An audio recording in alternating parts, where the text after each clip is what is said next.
Kylian Mbappé a été désigné capitaine de l'équipe de France par le sélectionneur Didier Deschamps en remplacement d'Hugo Lloris, qui a pris sa retraite internationale. À seulement 24 ans, Kylian Mbappé, c'est 66 sélections de 36 buts. Il a accepté cette nouvelle fonction après une discussion lundi soir avec son sélectionneur. Deschamps s'est également entretenu avec Antoine Griezmann, promu vice-capitaine à la place de Raphaël Varane, qui a également pris sa retraite internationale après le Mondial 2022. L'attaquant du Paris Saint-Germain, dont la première sélection en bleu remonte jusqu'en mars 2017, disputera son premier match comme capitaine vendredi contre le Pays-Bas au Stade de France en ouverture des qualifications à l'Euro 2024. Mbappé s'est dit vouloir être un capitaine rassembleur qui laisse la parole à ses coéquipiers de s'exprimer.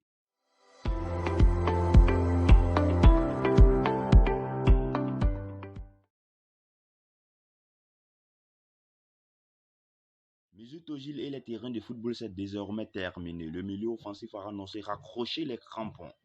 À 34 ans, Özil se dit incroyablement reconnaissant du privilège d'avoir été footballeur professionnel pendant presque 17 ans. Mais ces dernières années, et moi, ayant aussi souffert de blessures, il est devenu de plus en plus clair qu'il était temps de quitter la grande scène du football. Révélé à Schalke puis à Werder Bremen, Özil a explosé aux yeux du monde entier sur le maillot du Real Madrid entre 2010 et 2013. Il a ensuite fait les beaux jours d'Arsenal jusqu'en 2021, tout en s'imposant comme un leader technique avec l'Allemagne.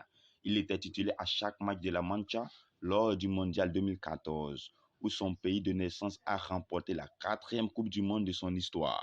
Comme toute chose ayant un début et une fin, Mesut Özil se dit prêt de mettre un terme à sa carrière professionnelle.